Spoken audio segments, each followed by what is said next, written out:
Eder. Mac. Pallister. Dopo ore 14 di ieri, non ci sono più parole ma solo parolacce.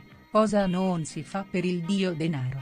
Si calpestano i valori, le persone, si mente e si perde la dignità. Ora che stiamo arrivando alle battute finali, qualcuno ha tirato fuori dal cilindro il sottoscala di Claudio. Che caso che chi avrebbe, meglio usare il condizionale, segnalato questo fatto, è uscito alla ribalta proprio ora, che caso che invece di andare dritto in questura.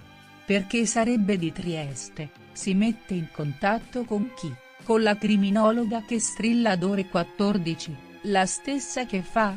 Lo grida ai 4:20 in diretta nazionale invece di farlo presente a chi è preposto per le indagini come avrebbe fatto qualsiasi onesto cittadino. No, non sia mai, meglio fare lo scoop, qui non si pensa più a Lilli che è stata picchiata e uccisa. Sono schifata dalla trasmissione, dal conduttore, dalla criminologa e da tutti i presenti in studio, tranne la Leofreddi. Sono saltate addosso ad un uomo di 86 anni sofferente per una malattia, come cani rabbiosi. Io, come voi credo, spero che gli inquirenti abbiano seguito e convochino questa criminologa e che chiedano delucidazioni in merito. Non possono sempre farla franca, si devono vergognare tutti.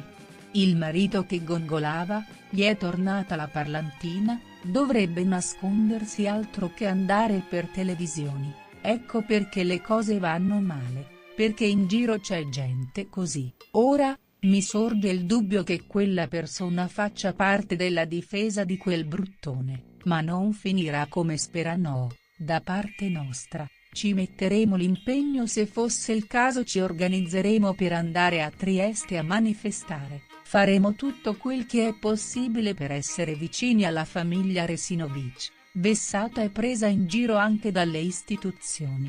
Non deve finire come vorrebbero questi personaggi. Giustizia per Lilli. Ehi, non dimenticare di iscriverti a questo canale.